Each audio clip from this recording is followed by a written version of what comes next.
Welcome to the JAMODI podcast. We are all surrounded by amazing coaches and leaders. So let's get an inside look at not just what they do, but how they do what they do. After all, becoming the best versions of ourselves is JAMODI, just a matter of doing it. Coaches, the JAMODI podcast is powered by Shoot 360.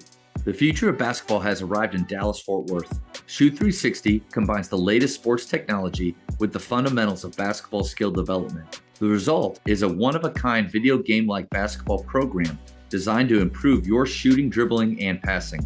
Visit shoot360dfw.com to learn more and register for your free 1-hour workout evaluation. Shoot 360, the future of basketball is here.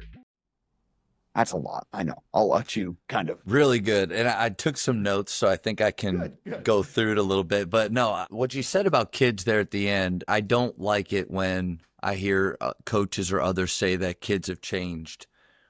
I think kids are almost the same. If anything, it's more of not them changing, but something that happened around them that changed, which is the phones. Like before, when you mentioned, you said you and I were just, yes.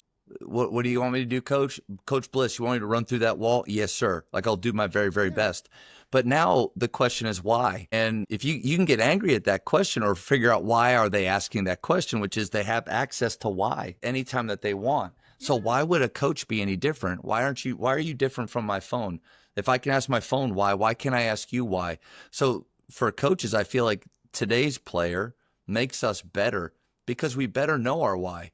We better know our answers to questions, and because I said so is not good enough. And I think that's a really good place to be for us, going back to imparting that confidence. You mentioned the college coaches, and I agree. I think they should be good with parents, but there is this idea that when the kids are dropped off, that relationship is done at that point. Whereas high school coaches, we're partnering with and we're right alongside.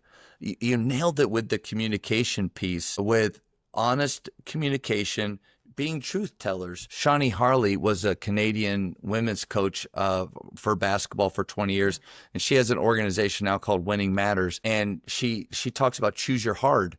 Like, you got to choose your hard every day. As a coach, telling the truth is hard, but so is having an upset parent in your office because you didn't tell them the truth or they're misguided. So coaches, choose your hard right there. I choose to tell them that truth in that time. And I just said the word, all of this, what you're talking about, knowing the kid, knowing the parent situation, being able to zoom out after the game and see what's happening and make those mental notes, it all takes time. And you have to dedicate time to the relationships with the player, whether it's a 10-minute meeting or it's taking advantage of the time that that non-scheduled time that sometimes you just see a player, and it is a God thing that you two are in the gym at that moment. You got to take advantage of those. But the whole idea is, how can we get all of the stakeholders in this kid's life? I'm one. The coach is one, the administration at our school is one, the AAU coach is one, the girlfriend is one. Like they have all these stakeholders. We got to get everybody together. The only way is through communication and the truth. Here's something that, and again, I know that your directive in doing this is to serve kind of, the community that you're a part of, right? Basketball coaches and just that greater community sport, right? I was talking to a person that's part of my community that he's a coach he's a football coach and a position specific coach. And we're talking one day and we're discussing this and just discussing some of these things. And I told him this is a realization that I have.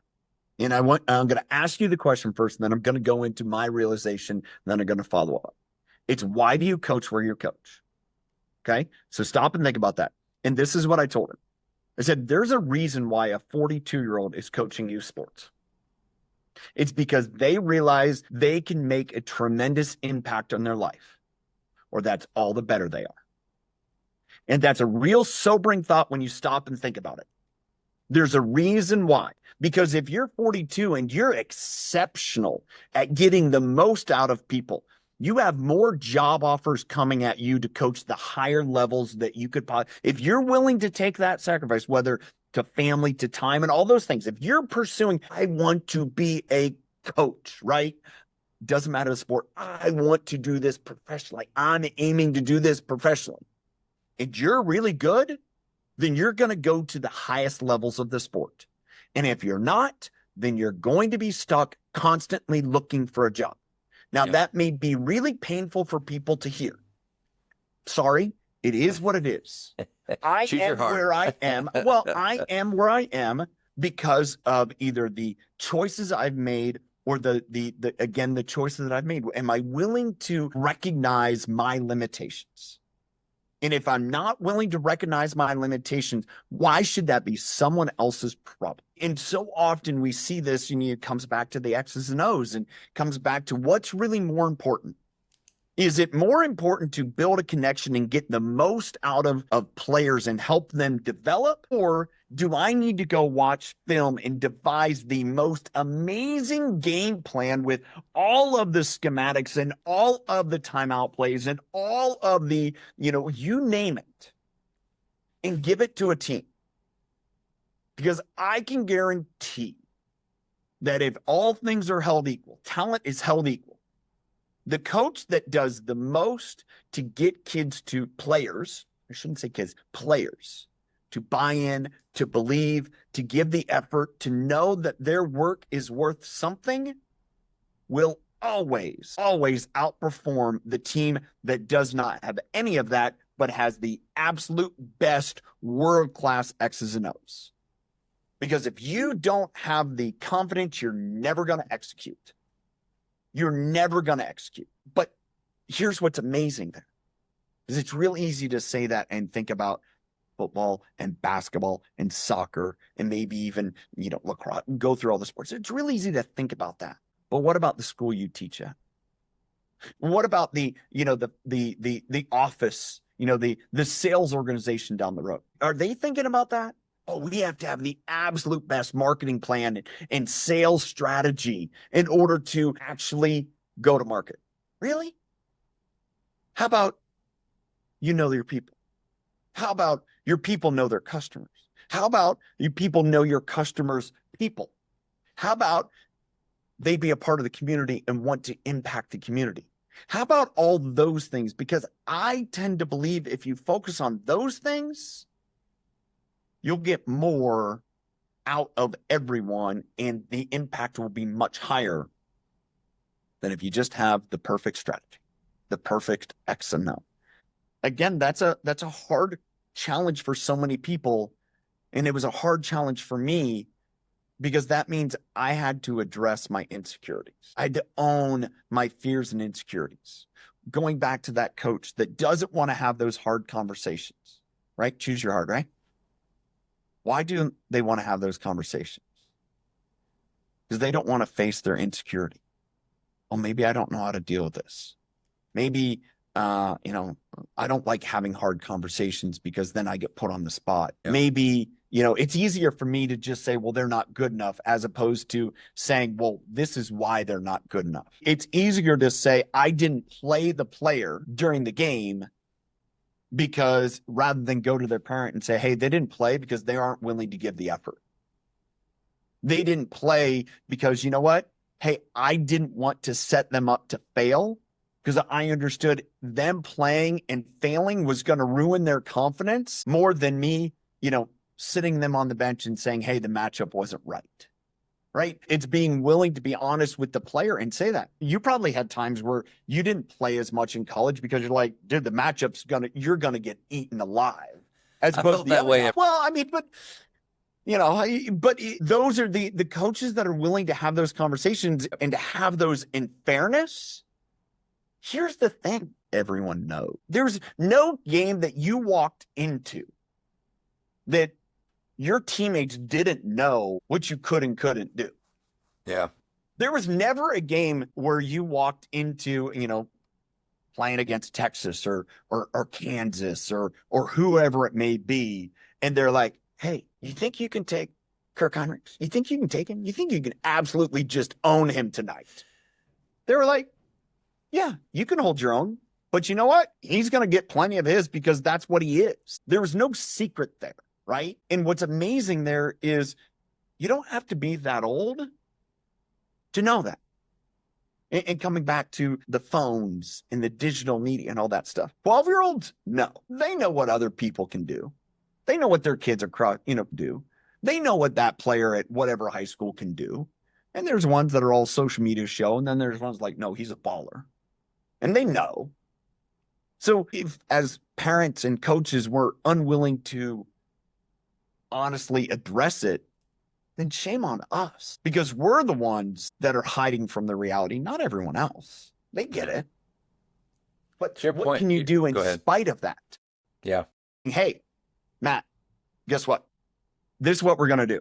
I'm going to play you this segment of minutes. We're going to rotate here. We're going to do this. We're going to slide people around. This is where the X's and O's, because I understand if we do this, it gives us the best opportunity to win. Hey, Billy, this is how we're going to manage the game, because I want to put every single player on the team in a place to succeed, because that's what's most important to me. Because if every player on the team is put in a place to succeed, then our team has the greatest opportunities to succeed. No, it's good. And I think you just nailed something too about there's two things that can be true at the same time. And I think it's really important for parents and your players to know this, that we can be about winning and we can also be about development. Oh, those 100%. things aren't exclusive of each other. Like you can, for us, our goal is to win every Tuesday and Friday night. So I'm going to put the best group on the floor that works together to give us the best chance to do that. It's not guaranteed, but to honor them, to honor the mission, that's what we're going to do. And we don't apologize for that. So I think in a parent meeting, like, you got to nail that. But then also your son will play or will be developed every single day, going to your X's and O's. If it's not any, or this is beyond sports too, if people that you're leading aren't developing underneath you, then there's going to be cracks, there's going to be slippage, there's going to be people that start to look elsewhere, like, look what they've got, that comparison, look what they get to do. So the way that, this is just my opinion, my advice to coaches or whoever, don't be ashamed that we're about winning, and really embrace that, but also let them know that we're going to develop them every single day. And if you foster an environment of competition, that just brings those two things together. Parents, every practice, you're welcome to come. Doors are open. Every practice, your son has an opportunity to compete for time. We don't have a set group now that will not be. And I just kind of jumped in my head too. You are right, though, that the kids know. They also know that when you're just giving them crap, when you're just telling them filler stuff, when you're not being real with them, man, you're really, really good. Well, then why aren't I playing? Or actually, I'm not very good at that. I'm not very good at that. Yeah. So it's on us to be good teachers and to give meaningful feedback that they can actually take. And listen, I didn't play, but coach is working with me. Like, we got a plan. We're going to get better. And then the last part too is the playing time that inevitably comes up in every parent meeting. Even if they say, listen, I want to meet with you, it's not about playing time. Flag, it's about playing time. So, but that's okay. Open door, it's your son. Let's talk about that. I need to be prepared as a coach to justify and explain why I'm doing what I'm doing. But playing time does not equate to care. I don't care more for the people that play a lot and less about the people that don't. And a great Shaka Smart, a great question he asked all of his players is, does our relationship depend on playing time, your playing time? If you only like me because I play a lot and you dislike me because I don't, then we're missing the boat on what this is about. So I think that's you nailed so many great points. Thank you for checking out today's episode. Please take a moment to subscribe to this podcast, share it with your fellow coaches, and find us on social media for what's coming up next on the JAMODI podcast. It's just a matter of doing it.